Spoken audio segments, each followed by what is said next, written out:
I was in practice. I jumped up for a ball. I landed on my kneecap and it popped. And it was so bad that I was rushed to the hospital. And the doctor was like, yeah, you were in a car crash, right? And I was like, no, I was trying to catch a ball in training. Yes, there's going to be bumps and ups and downs and plateaus, but as long as you're in the game and you're looking to improve, you will be going upwards. It's like a video game. As time goes on, you realize that it isn't just level 1 to 4, it's level 1 to like 20, or level 1 to 50. And like the goal isn't to win, right? The goal is to keep on playing. Are you still in Singapore? In Bali right now. So things are Bali. going well, man. Yeah, things are going really well. Like we're growing just really quickly. What I like to say is like between kickoff sessions and VOICs, this is a one-to-one relationship. Like as one grows, the other one grows. As one slows down, the other one slows down, right? So it's like they're so in alignment that they basically just work together side by side. It's like Bitcoin, fucking Ethereum, right? they just work side by side, right? So that's like all my focus is just keeping my narrow focus in there. And the better I become as like a host, the better I become as an entrepreneur, it works side by side, right? That's what mastery is, right? It's just that all-in 24/7 approach. 100%, bro. 100%. The pressure is kind of a nice feeling, though. For sure, man. Like that pressure is a privilege, right? Like we think that when there's ever something that we shy away from, or there's like pressure there's a task we don't want to do, that actually is a privilege. And being able to like suffer is actually a privilege too, in terms of like we have that big goal, we have a big expectation that we want to get to. Why are we not doing it? So I used to always find out at the beginning saying that like, oh, am I in the right vehicle? Should I stop doing my podcast? Should I stop building a business? Should I be doing something else? But that's actually a good opportunity to be in. And most people, when they reach some sort of resistance, they shy away, right?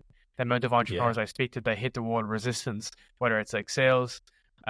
Sales is a foundation for everything, right? Or the business itself. A lot of guys are used to having a comfortable living, and as a result, that they're not familiar with like some sort of resistance. But resistance is actually what we need, and we need more resistance in our life. And if anything, I would say we should seek out more resistance, and that's why guys get into ultramarathon running, martial arts, jiu-jitsu, whatever, because they're looking for things that they don't get elsewhere. But I think business for me is like the ultimate like meditation, because it's like a continuous self-development tool, and it's a way for you to basically evaluate yourself, evaluate your processes, and then the outcome of your inputs is actually derived from how good you are at doing the activity or how much you're actually leveling up.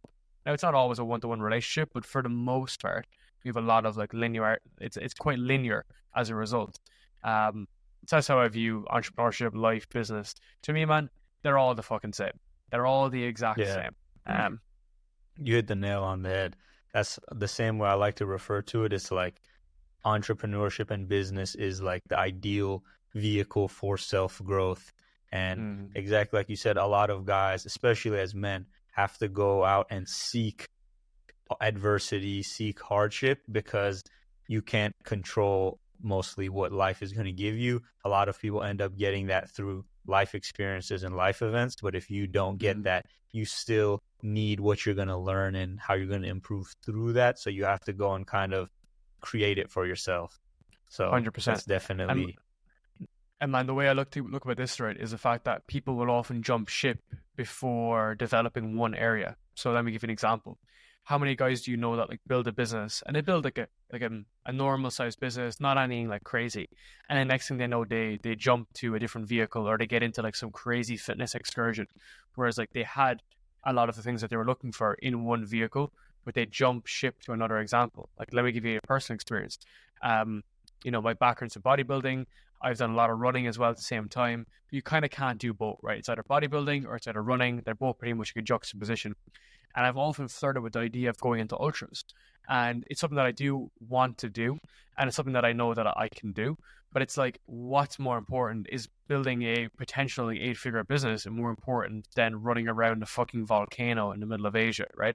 And it's all about like what's more relevant to you in that instance, right? And even the other day, we'll get into the health aspect for sure, no doubt. I was like running on the beach myself, and then I was running with my dog this morning, and I was like, I really enjoy running. Like, I wonder, should I just do like a fucking marathon in 8 weeks or whatever? But at the same time, I already have this vehicle and this vessel that I've been growing and developing and so on. So if I was to change focus and split focus and go into something else, yes, the business may still increase, but it's not getting the most out of it as you should be pushing. So it's kind of like, it's like a video game. Level 1 is, 0 to 1. Level 2 is your kind of motoring. Level 3 is that you're trying to elevate. Level 4 is that you're trying to like scale and grow like an empire effectively. And most guys get bored of the video game, and then they just switch video game, go down to the video game store and buy a new game, right? Whereas you should be developing one game and should be going all in on one. And then as time goes on, you'll realize that it isn't just level 1 to 4, it's level 1 to like 20 or level 1 to 50. And the whole idea is to stay involved in the game. And like the goal isn't to win, right? The goal is to keep on playing. I mean, that's a big problem men especially face, because we look at things that are like finite. School exams are finite. Competitions are finite. American football, ice hockey, all this shit. It's all finite because the season comes and goes. But the best games continue indefinitely. They continue infinitely. And that's why you should be playing infinite games. I think a lot of times guys stray away from that stuff. So bodybuilding is a perfect example. You don't win at fitness, you just stay fit. Mm-hmm. You don't win at business, you keep growing. You don't win at health, you just stay healthy. But because there's no end game, that's when guys fall into like the depths of despair. And how many guys do we know, go on a vacation, get really shredded, get in good shape, and then blow it all on pasta and pizza? And the reason why is because they didn't have any end goal. Now, not having an end goal is determined based on your own internal state, because you can basically determine a infinite game versus an end game. And that's why I see a lot of people get, they fall out of it in their 30s, they get heavy, they get they move on to different stuff, right? Because I think that they came into the activity with the wrong expectation. And that's why probably martial arts is a very meditative process too, in the same rights. Yeah, I've spoke about it a number of times, and I like to make the comparison of like the trifecta is sales, chess, and like jiu-jitsu, because they all touch on the same elements, right? Like chess is the game, sales is like psychological, verbal, conversational chess, and then jiu-jitsu is like the physical chess. I love that, man. And that's actually interesting, because you need something that's physical, something that trains your mind, your body, and like your spirit, basically, right? And like you don't have to be like super like religious. You can just have your own internal work that you're working towards. You need something that's resistance, which is going to be the external, and you need something that's your mind, which is developing your mind. And like a lot of guys are looking for the shortcut. I know I'm referencing like a lot of guys, but I'm just saying, like in general, even me, people are looking for the shortcut when they're starting out. It's like, how can I condense this book into cliff notes? How can I watch one module of this course versus going through everything? Like everything is the hack and the trick, right? But there just is no hack or trick. The only trick is that you have to go through all of the criteria. You need to actually do everything, and that's the only trick, right? Is to do that. And I recently completed like a program, like went through this program recently, and it was very expensive, and it was really worth it. And I looked at the course, and I looked at the last module of the course. I was the only person that went through the last module, the last lesson in the last module. And it said a lot to me, right? Because I was like, this course is obviously super valuable. A lot of people have used it. People got great success from it. But why did no one finish the last lesson? It's not to do with the material. The material was great. It's to do with the individual. And I think that's really telling of people that are going to go through it, because, in the online world, we only see like the outcome and basically like the results, right? Some of the results are completely fake, right? We'll get into that too, for sure. But I think that like not many people are willing to understand how much input is required, how long it's going to take, and like how many years and how many reps you're going to need to do this for. And I bring it back to fitness because I got into bodybuilding when I was 14. Started when I was 14, got really serious when I was 17. And bodybuilding was always this like very efficient way for me to be able to measure progress, because whether I wanted to put on 10 kilos or lose 10 kilos, I could always timeline it. Being like, right, if we lose 1 kilo a month or 1 kilo every 2 weeks, we can get off to 10 kilos in 5 months, 6 months. And being able to have that like meticulous quantitative approach was just very like relaxing in many ways. And for many years, whenever I was dieting really hard or bulking really hard, I used to get a little bit anxious and be like, oh, am I losing weight fast enough? Am I getting leaner? Am I getting leaner? Am I getting leaner? But it's always like, no, at the end of it, at the end of everything I've ever done, I've always got to that end goal. We've gotten leaner, gotten bigger, gotten stronger. And then I was able to extrapolate that into business and say, right, where are we? We're making $5,000 a month, $10,000 a month, $30,000 a month, $50,000 a month. Okay, if I want to get to $250,000 a month, what do I need to do? I need to do these set of tasks continuously, repeatedly for an undefined amount of time. Generally, we can try to foresight and have a bit of forecasting, but ultimately we don't know exactly it, right? So I think it's just taking those lessons in other aspects of life, developing your brain, developing your body, developing the internal system, and seeing how they merge together can give you such a strong foundation and gives you confidence, man. Right? It just gives you so much confidence, and not arrogance, not ego, just confidence to know that when shit hits the fan, we can go back to doing outreach. When shit hits the fan, we can hop on more sales calls. We can improve our offer. We can do this. We can do a lot of different things in those aspects.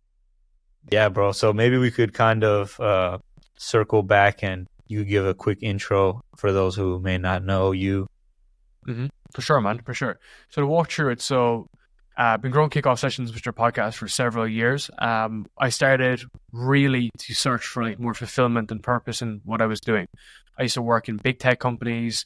I used to work in finance, and I was lost. I was unfulfilled. I had no purpose. I didn't know what I was doing, and I was searching for that extra element. At 19, I was running raves. At 20, I got burnt out in crypto. At 21, I was dropshipping stocks. At 22, I had to close down a branding store. At 23, I was building a passport app. And at 24, I built my podcast, right? And it was only through those iterations that I realized that the bottleneck was me, was the entrepreneur. I didn't have the skills. And that's when I set myself on this long journey of recording podcasts with some of the highest level people in the world, like literally the highest quality people in the world, that not just have big social media accounts, but that are wise and can pass the wisdom down. And I like to consider myself as like a forever learner as a result, because that's the big difference, is the fact that when you're searching for like lessons and learning, right? And especially when you start out with nothing, it was the best way for me to develop skill, being able to speak, being able to communicate, being able to even market, right? Market sales, market myself, even speak to people and be able to grow the kind of brand. And as a result, Kickoff Sessions has grown to over 35 million views. We've done over 200 episodes in the past 3.5, nearly 4 years. We're growing like faster than we ever have at the moment. And also we're making the most change, right? So a lot of guys in their young ages from 20 to 30, they're struggling. They're trying to find ways to improve their health, their fitness, their business, walk away from some shitty 9-to-5 jobs that no one gives a shit about, and they feel stuck. I think Kickoff Sessions has provided that outlet for a lot of young guys, and I get a lot of feedback from younger people just saying, like, look, it's helping. They're sending me screenshots of their Stripe accounts. They're learning, they're growing, and that's what's important, right? And then as time has went on over the past couple of years, I was very much on the nerdy side of production. I wanted the things to be the best that they could be. I really fell down that avenue and I really loved it. So what happened is a lot of entrepreneurs I would interview would say, hey, like, this was great. I had a really good experience. Could you do this for me? And then in the beginning, I was like, yeah, for sure. We started coaching people, started consulting with people to improve their podcast, their brand, their influence online. But what happened then as a result is I realized that a lot of people struggle to implement stuff because they're busy, right? They're running companies, they're running businesses. They don't have the same time to do what I've been doing for myself. So that's when we started doing it for people. A done for you offer in our media company, which evolved into the name Vox after a few years. And we started running entrepreneurs podcasts. And the whole idea is not to do with podcasts. It's not to do with, you have to have a podcast. It's to build your influence. And the one takeaway I've learned is influence and authority is agnostic. It doesn't matter what age you are, where you're from, what your gender is, what your political views are. Influence and authority are completely up to the individual. It's how you present yourself. It's how you communicate your ideas. It's how you share your expertise. It's how you share knowledge. And it's how you connect emotionally with people. A lot of guys are creators, fail to connect to people. So we've been able to basically help a lot of entrepreneurs grow very efficiently across their podcasts and so on, and online, and build their authority and build their brand effectively. And it's been a crazy journey, man. The last 2 years we've been growing like very, very rapidly. We're still growing very fast right now. And yeah, just trying to take it to the next level continuously. Absolutely, brother. So I definitely want to come back to that and get back into the details of building the podcast and Voix. but I like to always kind of go back to the start with my guests, just kind of see where you grew up, how it all began. Nice. Yeah, man. Very interesting. So as you can tell, I'm from Ireland, maybe from an accent. Hopefully you might not see much accent anymore. It's nearly kind of gone out of me. But grew up in Ireland. I grew up in the smallest, like back ass nowhere countryside in Ireland. So very, very small countryside. Really, really small. And I was like not an educated guy, right? I was not smart. And actually, as I was younger, a teacher said to me that I was dyslexic. Now, to this day, I still don't even know it's true because I probably write better copy than most people on the internet, right? But I was told that I was dyslexic. And this was basically like the beginning of people saying like, okay, this guy's not smart. He's not intelligent. That's not his path. But I was really athletic. So I was always into sport. And that kind of was like this excuse almost to put everything I had into sport. So it was like, forget the education part. You're a dumbass. You're going to play sport. So I got into like a really good school for rugby. Rugby is similar to American football, obviously. And I was a sprinter. And a lot of my lessons and a lot of the things I've taken into my life have all come from individual sport. Less as much from rugby, more from sprinting, 100-meter sprinter. And that just taught me a lot about winning. And taught me a lot about competitiveness. And it taught me about the reality of the world. So it's not about competition trophies. It's not about participation trophies. A lot of life is winning and losing. And whether you like it or not, it's just a reality, right? There's one winner in the Olympics. There's one like UFC champion. There's one Super Bowl champion. There's not a bunch of them, right? And I think having that ingrained into me when I was younger allowed me to push really hard. So I was like competing at a really high level. I wanted to go pro. I wanted to be like a professional athlete, whether that was rugby or athletics. And I put every single thing I had into it. Every single day, all day, every day up until I was 16, 17. And at 16, 17, I had to make a decision. You can't be a sprinter and a rugby player. You have to be one. So I picked rugby because how many white Irish guys do you see in the Olympics? Not that many as a 100-meter sprinter. So you know what I said? We're going to pick rugby, go down that path. 1 week later, I was in practice. I jumped up for a ball. I landed on my kneecap and it popped. Popped my kneecap, dislocated my kneecap, tore my ACL. And it was so bad that I was rushed to the hospital and my knee got put back in. And the doctor was like, oh, like, how's the car? And I was like, the car? It's fucking weird to say. And he's like, yeah, you were in a car crash, right? And I was like, no, I was trying to catch a ball in training. And the reality is I had damaged my knee so bad that they literally thought I was in like a pretty much like a life-altering car crash. And the reality was afterwards, the doctor said, yeah, you'd be lucky to ever run again. And I said, that's not going to be the case. Came back, I woke up next morning, was in rehab center for my leg, like, like physical rehab. And I went back training 4 months later. During that process, I had got a blood clot that nearly killed me. Bear in mind, it was stuck in my kneecap. And the way blood clots happen is it's a clotting of the blood, obviously.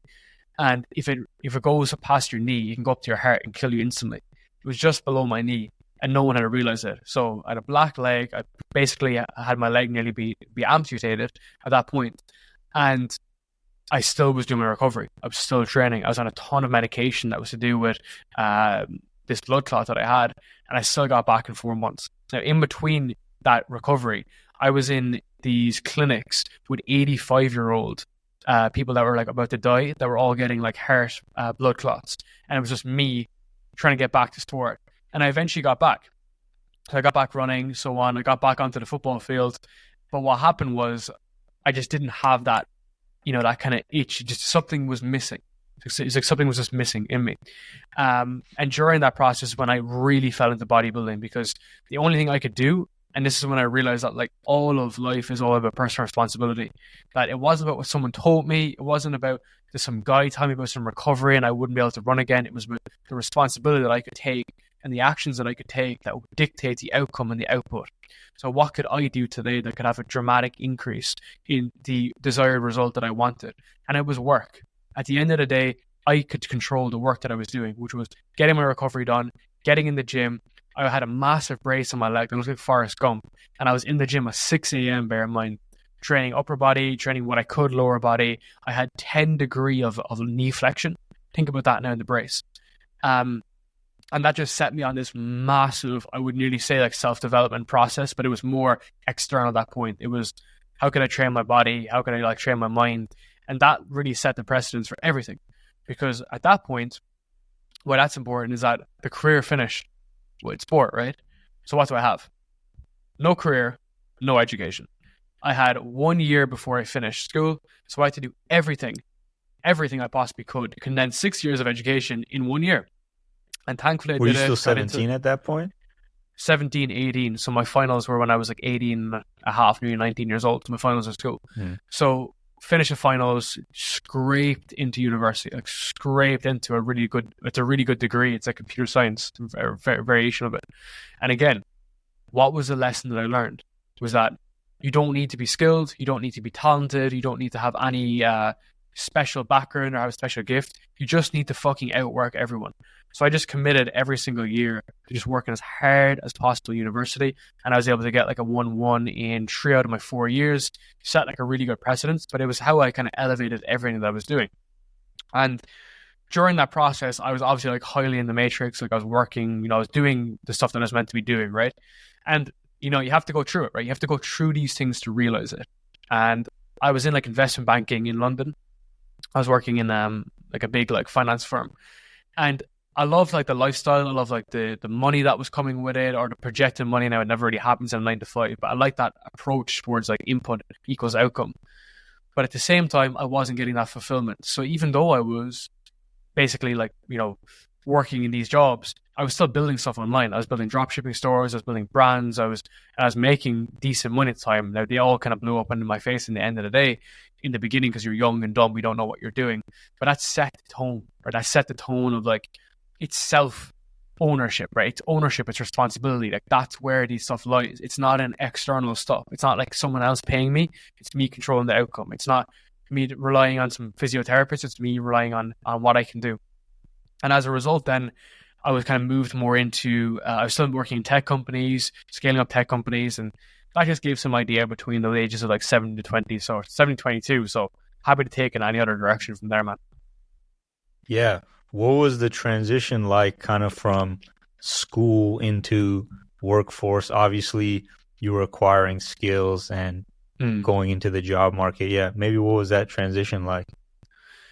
Well, for me, it was very much like I wanted it, right? So when I came back from London to finish my degree, what happened was I actually wanted to work and not wanted to study anymore. And I was like, I wanted to like get started, right? Get started in this career, get started in doing something.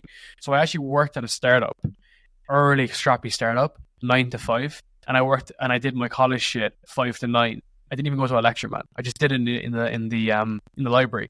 And then I just went to the gym at 10 p.m. at night. So my days would start at 9 a.m. and I would finish at like 11 every single night. Did it for like a year straight. So then when I finished that, I was like eager to get the fuck out of university. And that's when I moved into like the tech space and for big, tech companies and whatnot. And I was working in product, building startups, building apps, so on and so forth. But again, it goes back to like, I always just thought it was just like basic and easy, right? Because like people's ideas in these jobs that they want to take it slow, right? They want to take it relaxed. They want to get paid. They don't want to overwork.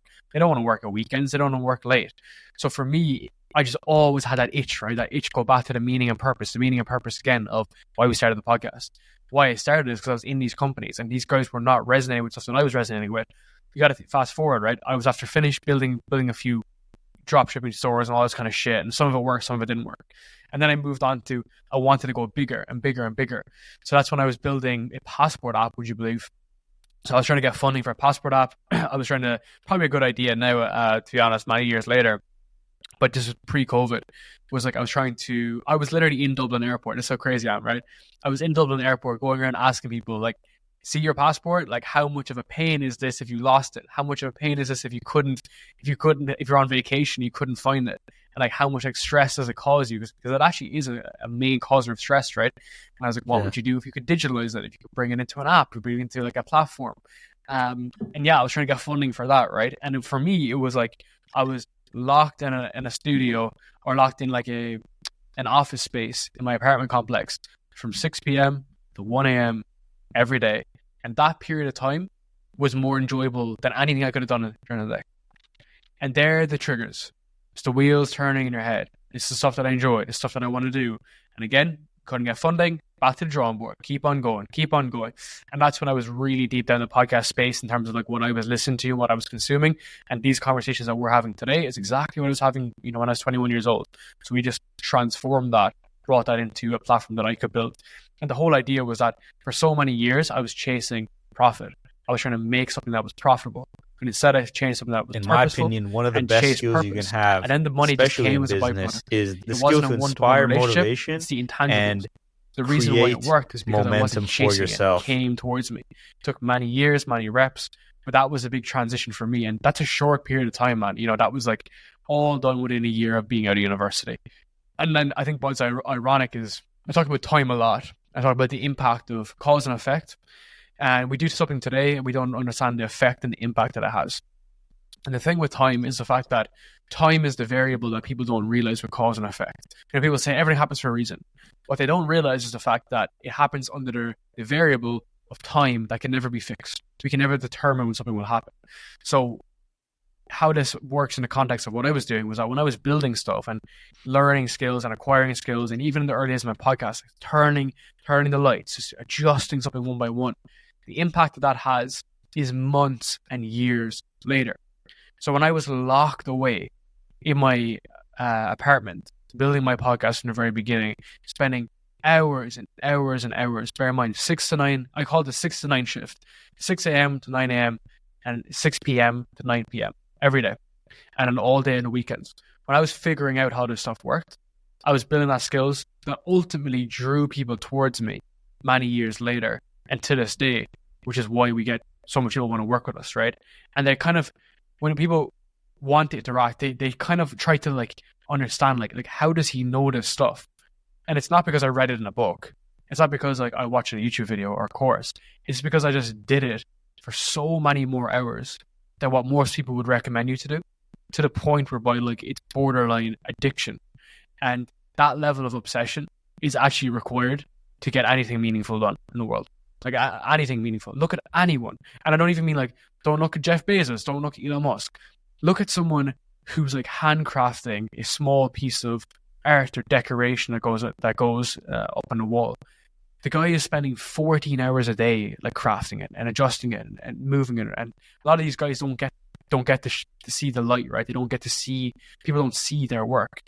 And that's the thing about craft and mastery and becoming someone of high net worth, right? That's how you do it. It's just by doing it longer than someone else has ever even imagined doing until you're the only one left. Absolutely. So I know you were in sales, but I also want to know, like, what was the transition like between podcasts? So did you first start your personal podcast, Kickoff sessions, and then transition into Voix as well? Or were you in sales before that? So what was that kind of journey like? So I was never in sales as a career. I was in product. But then, so Voix is our media company, right? And for Kickoff sessions, that was the building blocks. So that was the beginning. And that was me getting, because I had no background in production, I had no background in communication or any of this. It was me just learning it from trial by error, right? Trial by being in the fire as well. So for doing that for so many years, hitting 20 episodes, 40 episodes, 60 episodes, 100 episodes, 150 episodes, 200, I was developing skills that were of high, that were really valuable for other people and people want to pay you for. So a lot of people struggle with their podcasts, right? 90% of podcasts don't get to episode 3. Of the 10% that are left, 90% don't get to episode 20. And the reason why is not because this is super complicated. It's because they don't have the underlying skills. They don't understand how to run conversations, to run the entire setup and the back end offer and everything. So it was only by doing it for myself that's when Voix became a thing. And the best customer you can have in the beginning is yourself. I was my own customer. I was solving my own problems. What were the problems I was having? My podcast was a mess. I was all over the place. I didn't really know what I was doing.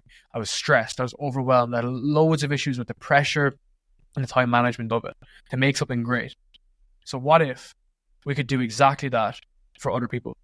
What if we could do that for people that had big businesses? What if we could do that for people that would really make an impact on their bottom line, their top line? And how can we turn this into a productized service that people really want and really will come and work with? And that's when it just sparked, it was all change in my brain, right? And in the beginning, we worked for free.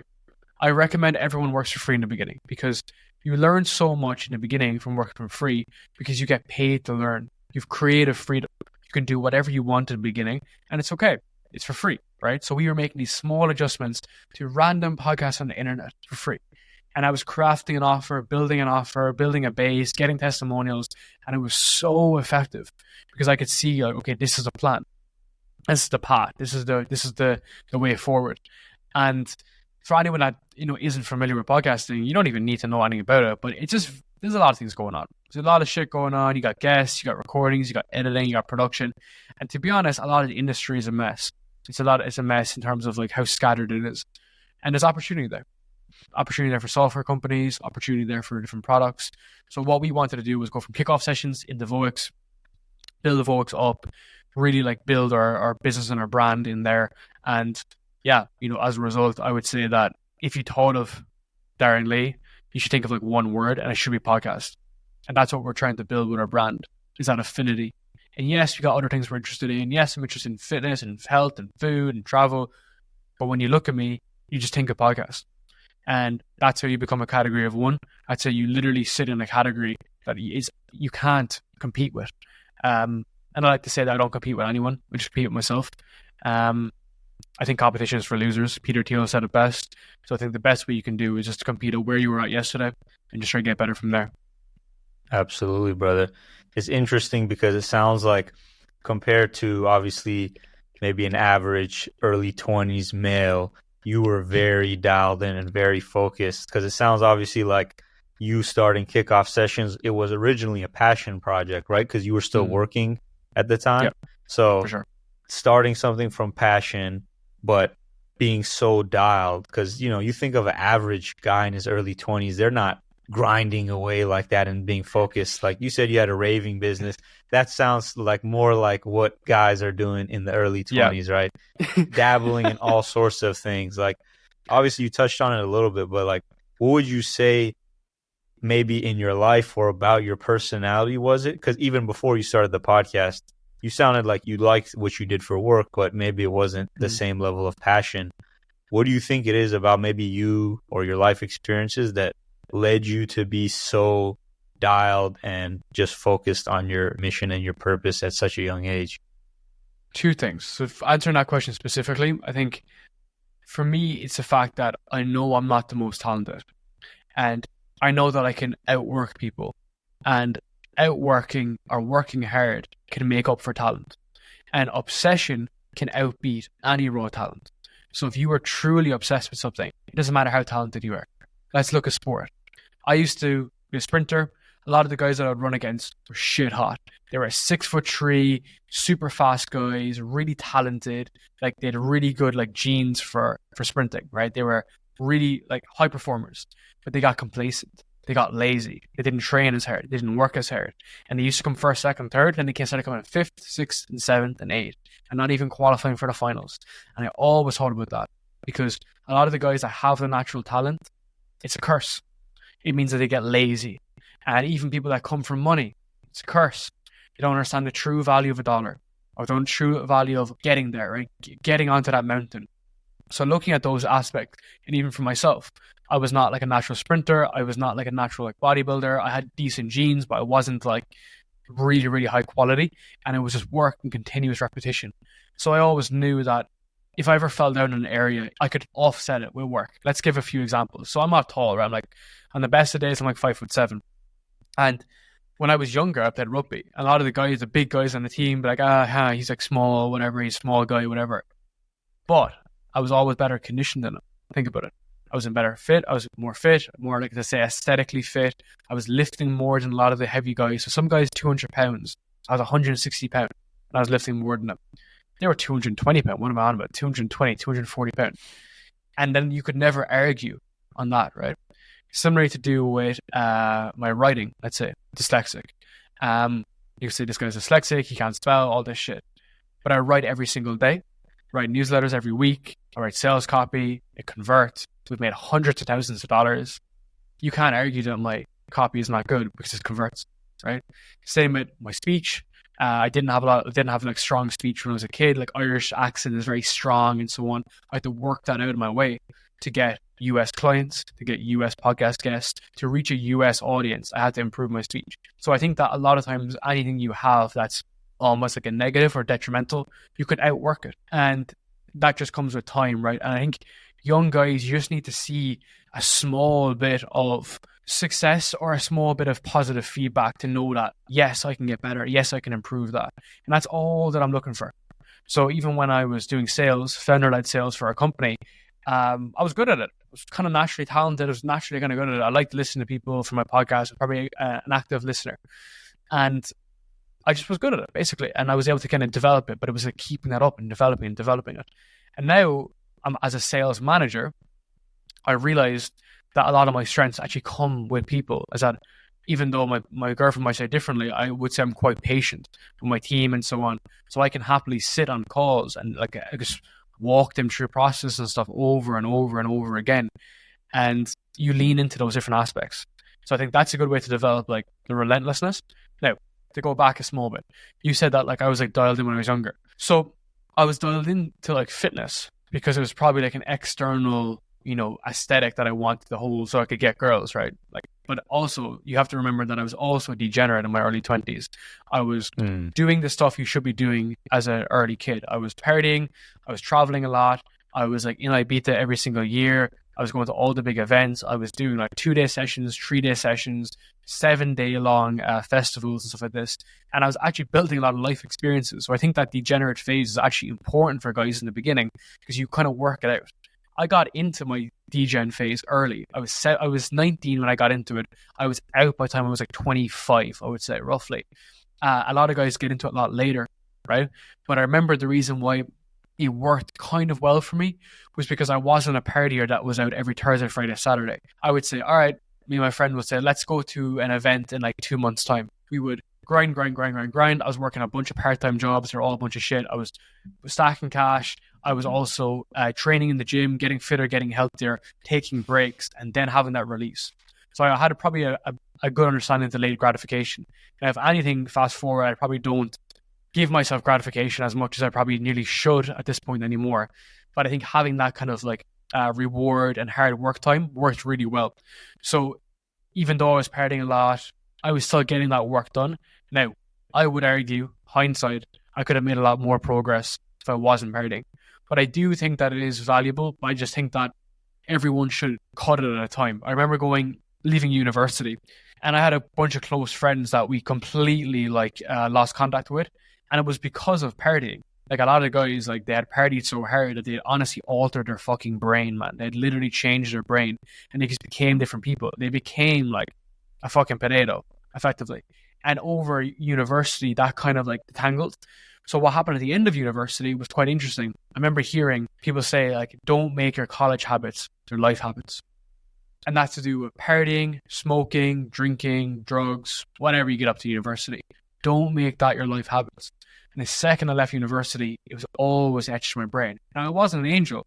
I was still going to parties and events and clubs and stuff like this, but I always thought about it. So that put more emphasis on the career, making money, health, fitness. And then as time went on, the reason why it's at where it's at right now is because I look at the positive returns, the asymmetrical returns.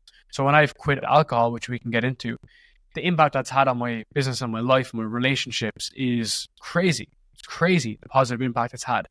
So I'm taking those positive pieces of feedback and running with it. And that's all that I'm doing now in my life, is that if I see some positive feedback, I'm running with it continuously. And that's across my diet, which I've changed a lot recently, alcohol, my sleep. I used to sleep 4 hours a night, dude. I'm sleeping like 8 hours, 9 hours a night these days. So I'm less stressed. I have a bigger business than I've ever had. I've had more employees than I've ever had, and I couldn't feel less stressed, genuinely. And it's to do with working on these things. That's amazing. So many years, right? And I honestly think, man, I could add like 20, 30 employees, and it would literally not even because it's just where I am, right? It's just where I am in my journey that I don't think that is a pressure. I think a lot of people use that stuff as a scapegoat, right? That, you shouldn't have a big team for all this reason. A bit of a tangent, but that's the answer to your question. Yeah, definitely. Because like you said, it's constant iterations and refining process, right? So when you're kind of playing the long game, you're setting yourself up for really the best success. And a lot of people end up short-sighted. Like you said, for example, when you see that positive feedback, you just keep going down that path, hunt that down. A lot of people get that little bit of positive feedback and then they just taper off, whether that's like, oh, things are going a little bit better now. Yep. Let me just go celebrate or party, or let me just take my foot off the gas. But it's like, it's that slight breakthrough when you need to accelerate further and turn it into momentum. Because I bet you would agree with this, that especially in business, but in life as a man, like momentum is one of the most valuable things in every front. And it's really what allows you to drive forward, because they say like motivation is a fleeting emotion, right? But in my opinion, one of the best skills you can have, especially in business, is the skill to inspire motivation and create momentum for yourself. Because it's like, yes, going through things naturally, those are going to come up at various times and you can just leave it to life. But if you're able to create that for yourself at a moment's notice, this is something I've been thinking a lot about recently. Like, say you're going through a slow period, and whether it's the why you have behind, your purpose in life and your reason to strive to be the best version of yourself, achieve success in business, whatever it might be, whether you're reconnecting with your why or you're kind of connecting to your vision of what you're striving towards. So that's something I like to ask a lot of people, like, ultimately, to sum it up, like, what are you striving towards? Generally speaking, is it to become the best version of yourself? Is it to, master various areas of life? But when you connect to that or to your why, whatever it might be, you can kind of get yourself excited and inspire the motivation, the momentum in yourself. And that's kind of like a cheat code in business, in my opinion, because I've never heard that really spoken about.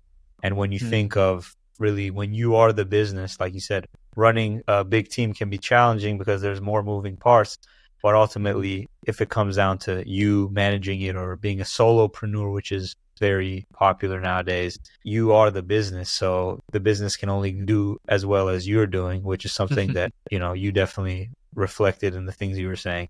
So it's like, if you can just get that momentum, get that excitement, get that passion just up and high at any moment, you're going to be killing it compared to the version of you that's not doing that, or to your competition who is not doing that. I like that, man. Yeah, like business is a reflection of you, right? That's what it is. So where you are emotionally, where you are logically, where you are like spiritually, whatever you want to call it, right? That is reflected in your business. It shows up in your business. It shows up in how you treat your employees. It shows up in how you interact with your clients. It shows up in pretty much everything. And that's the good, the bad, the ugly. And mine has not been beautiful all the time, right? We've had many issues over the years. But it's about understanding like where it is we're going. And like my goal is to play the infinite game, is to keep on playing, is to keep on recording, keep on building, keep on growing. And having those little milestones in place, right? Where's the next milestone? A big thing that I want to get to, two big goals that I have that I'm happy to share publicly is $100,000 a month and 100,000 subscribers. And I want to get both of them done this year. That's a goal. And then when we get that, it'll be great. I feel like we're going to do them side by side, symbiotically. And that's a good like ballpoint figure, right? Now they're just metrics. They're just metrics and whatever.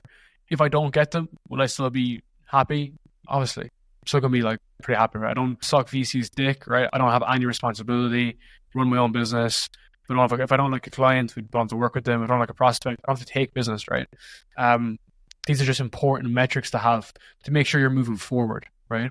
So there's some hard and fast rules, but I like the concept of like anti-goals. So the concept of anti-goals means that to get your goal, what do you need to give up, or what would you hate to happen for you to get to? So my goal is 100,000 subscribers and $100,000 a month. Well, I don't want to get that if that means that my relationship falls into tatters, or if I get super out of shape, and if I ruin my sleep and ruin a lot of my mental health, and if I also have a breakdown in a relationship with my family, if I don't spend enough time with my family when they come to visit me here, that would be an anti-goal. So I do not want to achieve my goal at the cost of that. I think thinking through that lens makes for better decision making and for a better viewpoint of the world. And I spoke recently about the 2-door system versus the 1-door system. So a 2-door system decision making is if you make a decision, you can reverse it. It's two-way door. you can come back out same door you came in. I think that's a good way to view like how to build a business and build a life versus a one-way door system is one that you can't reverse, one that you can't change. So if I fired my CEO tomorrow, that's a one-way decision. I can't reverse it. But a two-way decision is, let's say I change my diet and I do it for a month. If it works out, I can keep it. If it doesn't work, I can reverse it. Two-way door. And I think the best founders in the world figured out how to make two-way doors from pretty much everything they do. And that's the best way to build, right? It's the best way. It's more sustainable, sleep well at night, less stress. And yeah, I'm about that, man. You know what I mean? I'm about big business. I'm about building a big business, but I'm about doing it at an effective rate, right? There's a better way to do things in 2024. Absolutely. It's interesting you said right there, sustainable, because the approach with a lot of entrepreneurs, especially like you said, founders, people just kind of redline themselves, especially younger guys. And, you know, it's not sustainable, but a lot of people don't see that from the outside. I think it was this Steve Harvey who hosts that show big in the US, and he ended up working with some health consultant guy, and he transformed his health, and now he talks about it. And no one from the outside would have known that he was actually hanging on by a thread. I mean, he's obviously an older guy, but he was really redlining himself for so long and only hanging on by a thread. And, you know, if he just crumbled, that would have been his business gone as well. And the life also would fall with that. But he just caught it right at the right time. So on that note, maybe we could transition a little bit into the health side of things. Obviously, you said you were into bodybuilding. I think nowadays, as you probably have seen as well, the grind and the hustle lifestyle is very popular and glamorized, but the health side and the maintenance side and the sustainability side of things is very overlooked and not spoken about. Even where I see, because, you know, the type of people I usually work with are ambitious men, entrepreneurial type men. A lot of entrepreneurs, they might be doing things, you know, in their own life on the background, taking care of their health, taking care of their family, community, all these type of things, but they don't speak about it because it doesn't sound as cool. So on the surface, all they're talking about is, yeah, hustle and grind. I'm, you know, going hard 10 hours a day, whatever it is. And that's what they're putting out into the world, and that's what people are consuming.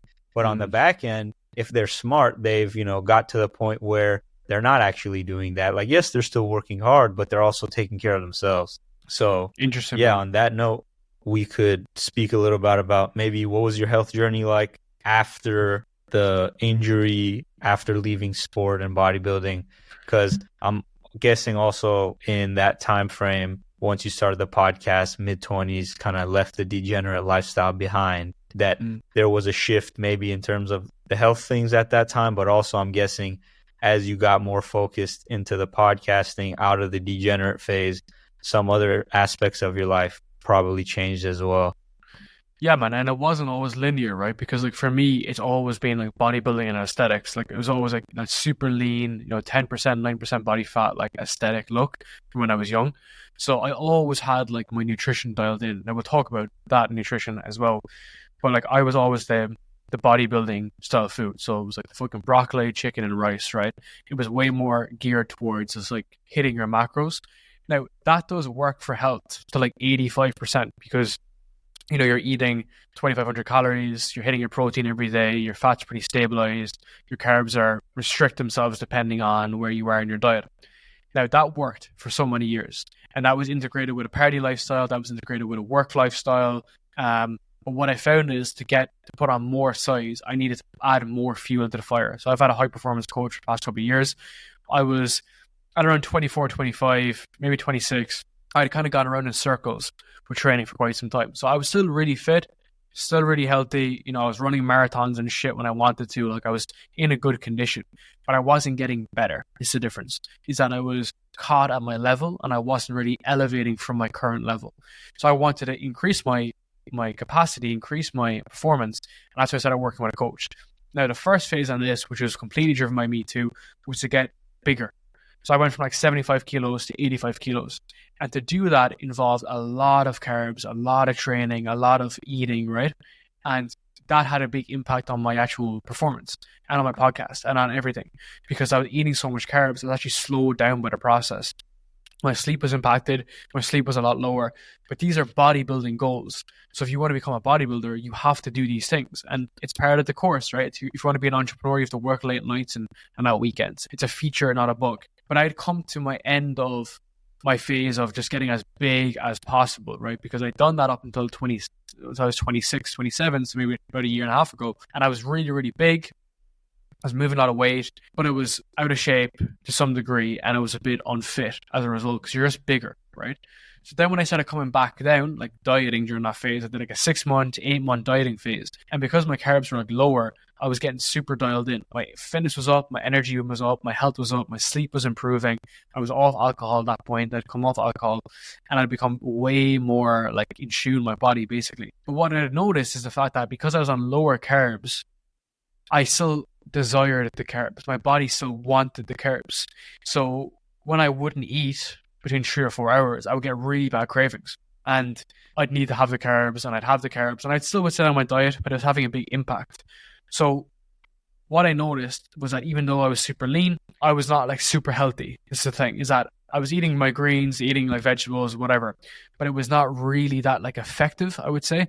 I was still not super optimal in my health, and I was still not doing the most that I could. So bringing that into the alcohol just for a second is the fact that this was triggered from coming off alcohol because I was trying to get 1% better in what I was doing. I was staying off alcohol.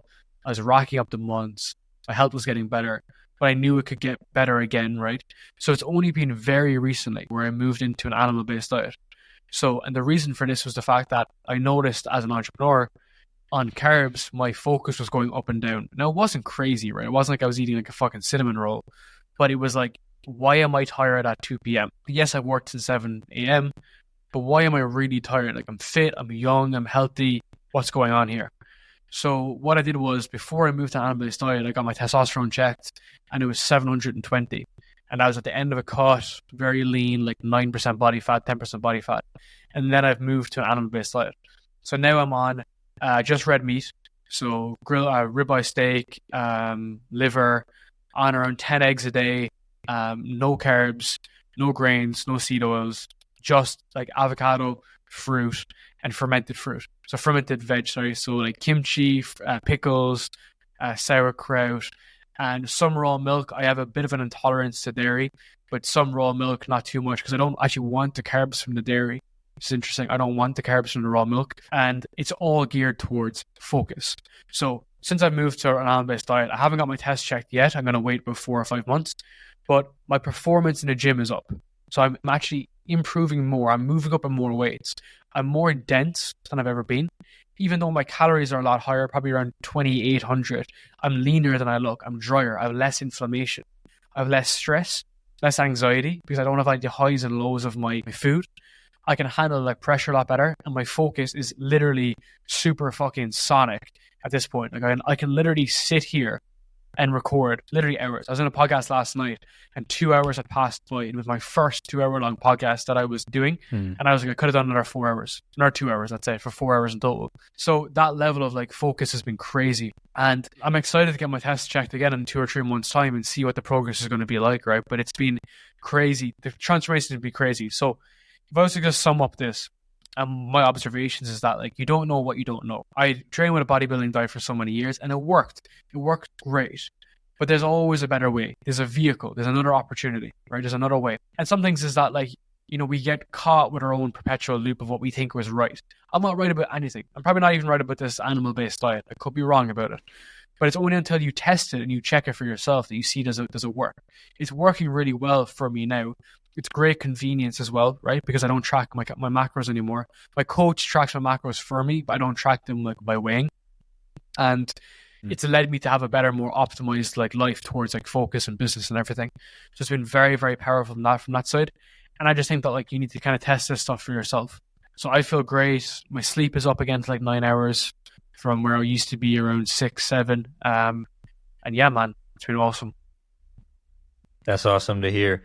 Prioritizing high quality, nutrient dense food is definitely going to have an impact. And it's great to hear the trajectory that it's kind of put you on. It makes me think of kind of the theme, which is ever present in male lifestyle and in the business journey, which is the same thing we were talking about before of refining, reiterating, And what you were touching on just there, having that, always keeping a learner's mindset, always keeping an open mind, and, you know, always being open to learn a new way, consider the fact that you might be wrong and there's a better way to do things. And that's what keeps the door open, like you said, for coming back, because even though they're psychological and, you know, mental things, when you go forward with them, and that's what you see a lot.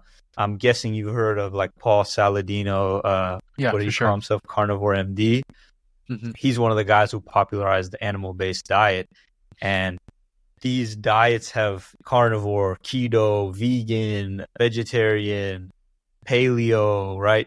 These have all, because as humans we're, you know, tribal and community-based people love to go associate themselves with a label and then make that a part of their identity and be dogmatic about it. And again, they're perfectly, like you said, the 2-door versus the 1-door. They're going forward with this and they're integrating into their identity. And it's almost like a religion to them at that point, where that door is closed and they can't come back through it. So now when it's a conversation or a debate of actually which one's optimal, and in all these things, you know, with people making recommendations of like, oh, carnivore is working great for me, it healed this, I feel better than ever, you need to do carnivore now. The nuance and the caveats are all left out because 100%. There's a huge element of bio-individuality. 100%. Nobody is the same. Everyone has different genetics. Everyone has different lifestyle factors and environments and so on and so forth. So it's not as simple as just making some generalized thing. And 100%, then, man. for example, in this case, when it comes to the conversation of, okay, say it's a keto and a carnivore person, they can't actually objectively look and speak and find out what is going to be the best one or best decision, most optimal path for you to go on. Because if it's anything different to what they already believe, it's just triggering their, you know, their identity crisis and everything that they now have put themselves in a place to believe about the world and health and humans and all these kinds of things. So, man, yeah, it's what I would say on that, because sorry, what I was going to say on that was, I didn't mean to interrupt you, was like people identify without even realizing the severity of like where they are in this position, right? But any diet or any plan is better than no plan. So let me give you an example. My partner, love her to bits, but the chick is vegan, right? She's vegan because for animal rights and so on, and she's very deep down that rabbit hole, and she does amazing work in wildlife conservation. But a vegan diet is still better than a standard American diet whereby you eat pizzas and stuff, right? Because any diet is better than the average diet of eating loads of pizzas and loads of shit food, right? So if she's moved from just eating bad food, which she never really did, but she moved to just a standard, a good set of diet, which is like getting vegetables, getting fruit, and yeah, she might have a bit of tofu or whatever, right? But it's just better than what you had. It's the same with training. Functional training, bodybuilding, high rocks, CrossFit. Doesn't fucking matter, man. Just get off the fucking couch and go to the gym, right? Do whatever you want. You may specialize, you may enjoy something else, but you just need to do something better. So the best advice, or the best, you know, health that Elise has been in has been when she's followed her diet very closely. She's just made sure that she's had enough fruit every day, enough veg every day, and she's hitting her criteria, and she's taking supplements. And I've helped her get on the right supplements, so she has the right iron and so on and so forth. So when she nails all that stuff, it's fine. If she doesn't want to eat meat, who cares? Whatever. We're supplementing it, right? For me then, I was exact same in terms of like trying to like not be attached to like a label. I was on a carnivore diet when Paul Saladino kicked off around 4 years ago, but I just did carnivore. So I probably didn't take his advice properly. I didn't do veg and I didn't do anything. I just did meat, and it was terrible for me. I felt like I had a stone in my stomach all the time.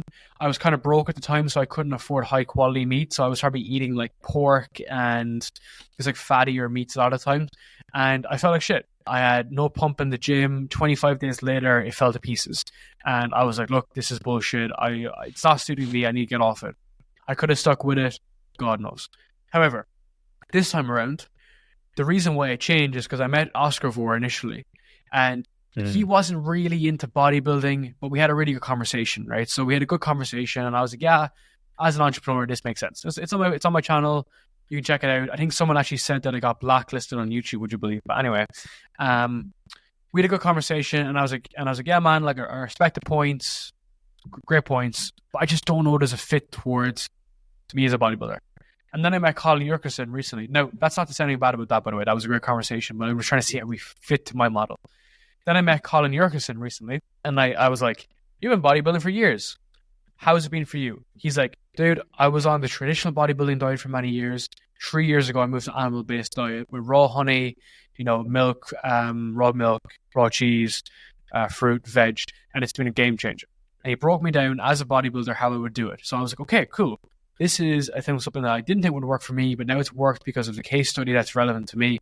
Let's see what works. And he starts to cycle carbs through fruit during workouts. So I'll have, every day I'll have about 2 mangoes a day, maybe 2 to 3 bananas, maybe 1 dragon fruit. That's probably it. And then maybe 1 to 2 avocados a day. And then grilled steak, 10 eggs, and 5 liver patty. So he kind of walked me through that process. I basically, just watched his reels afterwards. I just watched his reel. He ate this for his breakfast. I'll eat that for my breakfast. And I just followed exactly what he was doing, and it worked. Will it work forever? Maybe not. I know he takes a bunch of supplements. That's my kind of next step now is like, what am I lacking? Where am I lacking? Where can I improve? What can I get better with? But it all starts with the first change, which is internal. Fuck the belief. Fuck the identity. Fuck the tribe. Just do what's working for you, right? And then align to it. Same in the online business space. People say SMA is dead, SaaS is dead, coaching is dead. Shut the fuck up. Just do what's working for you, right? Like no one's ever talked about a podcast media company. Like the only person in the world that does it at this level, right? There's other people in America that are like 40 years old that do it. But I mean, in our space, right? Just do what works. Yeah. That's all that matters. Yeah, that's the key of like the do what works for you, right? So it's like, I think even Paul Saladino says like, if you're feeling good, what you're doing is working for you, keep doing that. Obviously, he is on a spectrum, so he can be a little bit on that side of slightly dogmatic. But nonetheless, the overarching theme is that when you're on that upward trajectory, you're constantly analyzing, constantly observing, constantly refining what you're doing, especially in the context of health and business and how those two things come together with lifestyle and your life trajectory. As long as that door is staying open, you are continuing to improve, your trajectory is always going to look like that. Yes, there's going to be bumps and ups and downs and plateaus, but as long as you're in the game and you're looking to improve, you will be going upwards and upwards and upwards. So it's like you said, you could be doing something and you think it's the right thing, then you find out it's not. Because you have that open mind, you accept the new information and you can keep moving forward. You can reiterate paths. You can adjust as you need to. And I feel like one of the keys to success in business and health and male lifestyle, because through your 20s, I'm not sure if you've heard of the YouTuber First Man. He talks a lot about this. Your 20s is your time to build. You're at the top of your game energy-wise, and you have the most time. You can take the most risk, all these sort of things. So it's like that's the time where a lot of people end up blowing it away, and then they're playing catch-up in their 30s.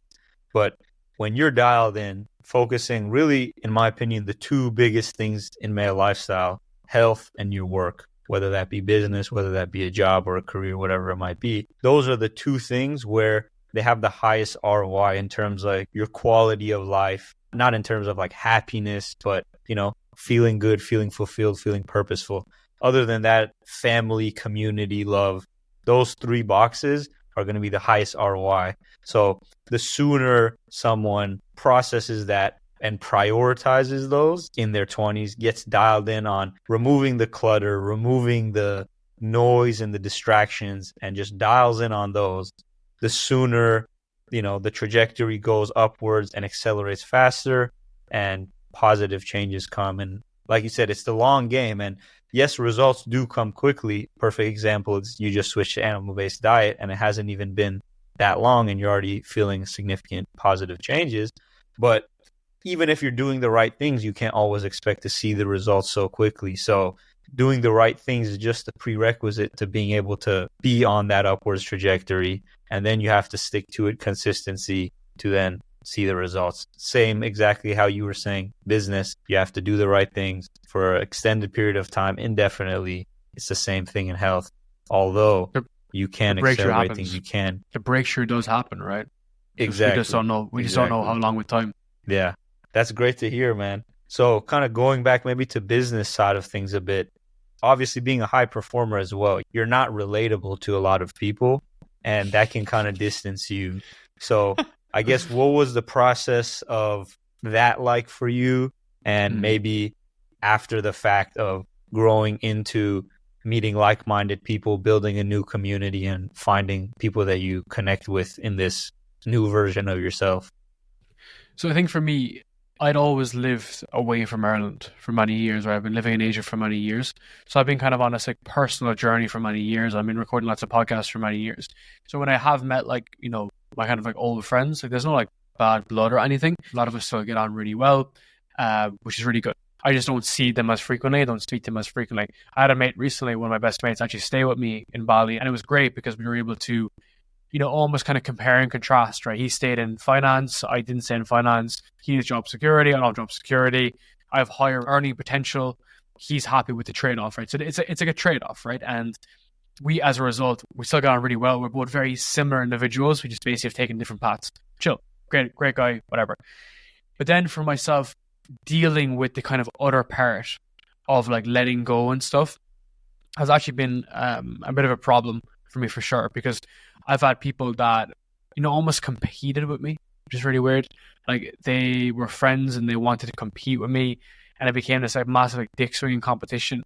And it was almost like I was like, yeah, I'm doing this, and they're like, oh, I'm doing this, and it became this kind of animosity, and it actually led to like, you know, like a really broken relationship as a result. And you know, almost like using what I've done as leverage to get in with other people. So I've seen a lot of things like that happen, which you don't expect, right? You don't know how people are going to react. So I would put it down to jealous and envy, that a lot of people will see the stuff that you had and say, well, this guy was actually not as smart as me. I was actually better than this guy when I did this, and vice versa. So they've almost used it against me. And I've seen people use my name against me, steal products, talk shit about me, you know, make up shit about my, like, you know, just what we've done, right? Which is crazy, right? These people used to be friends. So that's led me to be, I guess, a bit more strict with how I let people kind of into the sphere and so on. But at the same time, we've built a very strong network on the side of it, right? So I would say that like you can have a lot of people that are good network friends. You only have a handful of real friends in your entire life, right? You'd be lucky to have 3 close friends in your entire life. And I think that's okay. It's okay to have that realization. It's just better to be aware of this and to face like misconceived ideas that everyone is your friend, right? But in the online space, you can build a boardroom of mentors. You can have a lot of people in your network, be help you people, you push each other on. Like we're very similar individuals, me and you. Like I want to be able to push you on. I want you to be able to push me on. I think it's great. I'd love for us to meet in person. I know we'd hit on really, really well.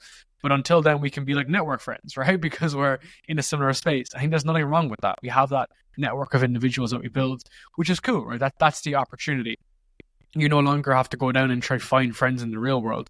You can just do it online. And that's what you should be doing, should be developing. Because of my podcast, I would say it comes almost easier. Like this fear that I can kind of get into because I put so much time on developing the podcast and the name and the brand, that allows me to get into kind of rooms that I almost shouldn't be in. And the reason why is, one, because I have something to offer, which is like the platform, what we can do. And then secondly, then is like my kind of perspectives on stuff. Like I would say that like I'm trying to develop a very unique perspective that comes internally. I'm not trying to be like fucking super alternative, but I'm trying to develop a lot of perspectives that are driven by me, right? And I view the world a certain way. You can view your own way, completely fine. But I'm trying to develop those things. We go back to diet, we go back to business, we go back to relationships. I'm trying to develop my own thesis for how to live my life by. And we rewrite the thesis every once in a while. But I'm trying to have that aspect, right? So to answer your question, I think like, yes, you need a strong group of friends. Yes, you need a strong network. But I don't think you need to be around them 24/7. I don't think you need to be in Dubai, just like, you know, going to all these parties and events and dinners and stuff like this. I don't think you need to do that, right? Because you need to acquire the knowledge, you need to have the support, and then you need to do the fucking work. And I think that's when a lot of guys will go in these perpetual loops a lot of times. I don't think you need to join another man's group. I think you just need to do the work, right? A lot of time, yes, you can have friends, you can have mentors, but just do the fucking work. And then when you reach roadblocks, you'll need that aspect. You'll need that next layer. Your mental health side, the physical side, the business side. A lot of the stuff that I'm kind of paying into now are filling specific gaps. You know, very, very, very specific gaps. It could be systems, it could be sales, it could be more in the mental health side. Like I'm working with a guy at the moment. I'm not working with him, I'm just very close with him. Abraham Turner would be a great guest for you, man. Very good guest for you, actually. definitely reach out to him after this. Is Abraham Turner, and his program is called Conscious Entrepreneur. So it's the spirituality, the breath work, the mental health side of entrepreneurship. And he's been so helpful for me. So helpful. We recorded a huge podcast yesterday. We did breath work session last week in Bali. It was beautiful. We have these great dinners together, and that's something that I've had to develop and work more on, right? And that's something that I would work with him on, for instance. So I find that quite interesting, right? Look to fill the gaps, basically, in your workflow. Yeah, I think you made a really important distinction there between network and your actual community. So that's a big difference between the two. There's a network can be leaning more professional, people you know, and online helps a lot with that, right? So that's the beauty of the online space. It does kind of distill down people with certain values, certain interests of certain spaces, of certain walks of life, 100%. All into a specific niche or a specific place. And that's something that if it was, in person, like, yes, if you want to meet people who are disciplined, you can go to your local martial arts gym. That's a good bet. True. But there's a big difference between that local scene and the amount of exposure. If we think about it in like a business sense, maybe in marketing or advertising, the numbers, the probability and the population is going to be much less in that case, as opposed to when you're on the internet, you have access to everybody all around the world from all different countries, and it's just a different ball game. So it's interesting because, especially for entrepreneurs, like you were saying, it's not, you don't need to be around your friends or your community all the time, but having strong relationships, strong connections with at least a few people or your family, community, having that sense of community and belonging is critical. A lot of people can end up getting somewhat isolated when they end up prioritizing their work. And that's something that it seems like a lot of entrepreneurs come back to maybe a little bit later in their life, where they have this epiphany of like, oh, this is actually really important for not just my business, but even me, both of them. But it's kind of because community is actually a large part of health, right? So having the relationships, the connections to other people, and big part of it actually feeling understood by them and feeling like you understand them. So that's kind of where that question came in, because when you grow apart and you feel like you can't relate, that sense of connection can kind of dwindle between you and whether it's your friends or your family, whoever it might be. And that's where the bar goes up, and also the trying to meet that bar becomes more difficult. So you definitely have to make an effort to actively find people who share similar values, like-minded, and whether it comes from network originally, however it comes about, you have to turn that into real relationships. A lot of people end up being like, I have a lot of online, friends and network, but it's like, no, you need to meet people in real life. You need to establish intrapersonal connections and relationships and have people that you feel connected with, because it plays into life, because it plays into fulfillment and all these areas. Yeah, man. And one thing I'd say on the network side as well is that you don't actually know how impactful a network can actually be. Like, people look at it from a very like transactional perspective or like a social climbing perspective. But I don't want to give away names. But just before this podcast, I got a message from probably one of the biggest people in the online business space. All right, let's put it that way. He's one of the top dogs in the online business space. And he just asked a question, basically. And I responded, and I let him know that I was actually interviewing someone that he would have known. I'm like, oh yeah, I'm actually interviewing this guy in like next month. I was just saying in passing. And he was like, I know. He dropped me a message beforehand. And that's the impact of network, because if I didn't make a good impression, or if I didn't if I wasn't someone of service, when that guy had asked that guy, he could have said no. But he kind of, I wouldn't say has my back, but views me as someone that's half decent, put it that way, right? So yeah. I thought that was very, very telling, right? It was the fact that like people talk, people speak, people that are in online business space, top dogs, they talk. I remember seeing that before as well, to do with content. Like all of our content ideas come from other people's ideas, and they're either renditions or remixes of what someone else says. I remember hearing, I think it was Dakota, he wouldn't mind me saying this, Dakota Robertson said you must realize that all the big guys communicate to each other. So if you steal someone's tweet, or if you steal their video idea or steal their animation, like they all talk, right? So that's when your network works for you and it works against you at sometimes, right? Just the understanding of how this stuff works. And again, what are we building towards, right? Am I doing this podcast to get something in a short term? No, I'm not. I'm doing this to connect with you. I want to record a great long session. I want to develop my own thoughts. I want to become a better speaker. I want to do a lot of stuff. Can we start playing 10-year games? Is what I'm asking, right? Like, can we move from the short term, instant gratification? I want the cookie now. I want the result now. Can we just expand our time horizons to 10 years?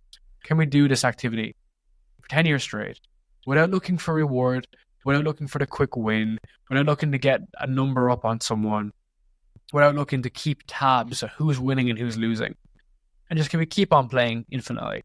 And if we can, we'll develop better relationships, better outcomes, a better society, a better business, a healthier mind, body, and we'll actually create an actual proper impact. Because that's the whole idea of your business, your podcast, your content, is just to have an impact.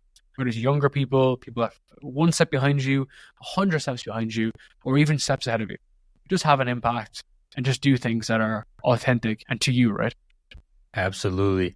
It's interesting because I feel like that's a theme that can be drawn kind of from your life story, and also basically everything we spoke about on this podcast also reflects that, exactly what you're getting at right now. It's really about the inputs, and the idea of delayed gratification is just simply that. Nothing can substitute for the inputs, and the more you just focus on the inputs detached from the outcome or the output, the better that will actually be. And obviously you can never really control the outcome or the output. So you just have to put your energy and your resources into doing the best that you can in terms of the inputs. And it's great what you're saying in the case of, having an impact. And it connects the same way to the network thing. You were saying like people are, looking to get something. It's very transactional. I think that's the difference between someone in the, for example, online business space, or who's networking in regards to expanding their network for a personal gain, as opposed to someone who's purpose driven in their business and they're looking to meet like-minded people with shared values. And then what comes from that naturally comes from that. So I think it was Andrew Tate who kind of made this concept of network, and your network is your net worth. And he didn't say that, but he kind of made the idea of how important your network is pretty popular, I feel like, at least in the online space, in the men's space, publicly. And it is true, but like you said, there's that difference between the transactional nature of it and building it into a robust community and people being purpose-driven, people being connected, and, that, as opposed to that transactional nature of it. So there is a very fine line, but ultimately power is in numbers, right? So the power and the reach of a strong, robust, intertwined network of purpose-driven, genuine people all looking to become the best version of themselves, have a great impact. That's really how we change the world and have the greatest impact. I was just listening to a friend, Abood Bakri. He's a MD on a podcast, and he was saying this whole people like, oh, I want to, young people, oh, I want to change the world and all that. That's kind of BS, because you have to change yourself and focus on changing yourself. And that is how you change the world. And you can only do that once you have changed yourself. So it's like really focus on fixing yourself, becoming the best version of yourself, and you will already have a ripple impact in people around you, life, in your immediate environment. And then naturally will come the impact on the greater environment and the rest of the world. Agree, man. Completely agree. Awesome, brother. So one thing you said that kind of surprised me. So I thought you were based in Singapore. Maybe it was the last time we spoke you were in Singapore, or did I just get that mistaken with Bali? Between the two. So I spent a lot of time traveling, right? So between Singapore, Bali, Dubai, just where I'm traveling, where the demand is, basically. Yeah. So I've heard a lot of things about like the online nomad community being based in Bali. So I'd be curious, like, what prompted you to move there? What was that experience like? And then, how have you found it from the side of like, having a distilled niche community? So Bali is great to go, like, I would say, to grow up. It's a great grow up phase, right? I would say like Thailand is like startup phase. You know, you don't have that much cash in your bank account and you're trying to like figure things out. But then when you're kind of motoring and you got a bit of a system going to grow up, Bali is a great place because you get a lot of entrepreneurs that come here. A lot of people like get, you know, big villas. There's great construction here. There's great like real estate here. So people come here for that basically, right? And there is a great community here of young people. But again, it's down to like what you kind of want. Like, I don't really want to be sitting in a co-working space for like, you know, all day talking shit. I much prefer to be like away, doing my own stuff. I live outside the city. I live in like kind of a local area. Barely speaks any English here, and it's fantastic from that perspective. But Bali itself is like amazing, right? If you're young, you should get to somewhere like here, develop your social skills, right? Like if you want to meet girls, you're going to meet the best looking girls in the world. They're going to be in Bali, right? You're going to get that level of caliber of individuals. You're also going to meet good guys. You can also travel a lot. And what I love about Indonesia is that, like, the climate, right? It's the fact that it's all jungle, it's all nature, it's so beautiful, right? And especially in the north of Bali, it's just huge like nature reserves, right? It's really well preserved, especially other areas of Indonesia. I just came back from Sumba recently, and Sumba is like this very, very like old like tribal island, and there's basically no tourism. There was no restaurant on the island. It's a huge island, massive island, and there was just all it was just jungle. All it was just clear path, uninhabited, no pollution, and it was beautiful. And I think for a lot of young guys, being based in Asia is a great call, or being based in Central America is a good call too, because like you have the lifestyle, you have the health, the sun, the food, the low cost of living as well to get started, right? If you're in that kind of beginner phase, and it's a great way to just expand the mind, right? Because I think you should kind of get out of your hometown, get out of like your local area, just from the perspective of just shift your environment. The best way to break a bad habit is to shift your environment, go somewhere else. And you still got to do all the internal work, and that's the best way you're going to make progress. Absolutely, bro. Well, I think we could wrap it up here. I guess maybe what's next for Darren, and what trajectory do you see yourself going on? Is it the same one, or are things going to change rapidly as they have been? No, man, I think like it's always been the same thing, bro. It's same like building, it's developing, right? It's just playing infinite games. So it's going to be more of what we're doing. Just keep on growing, keep on building, and keep on developing, right? That's the whole goal here, is just to keep getting better. And you'll see that reflected in the podcast. You'll see that reflected in the business and how we show up, right? And to just be of service and to lead by example. That's all I want to do. Is just be a leading kind of example like that for other people coming through and to get better every single day. And thank you, man. I appreciate this. This has been a great podcast. Brother. Great job. Yeah. Great speaking to you, brother. Thanks for coming on. We'll catch up soon. Pleasure, man.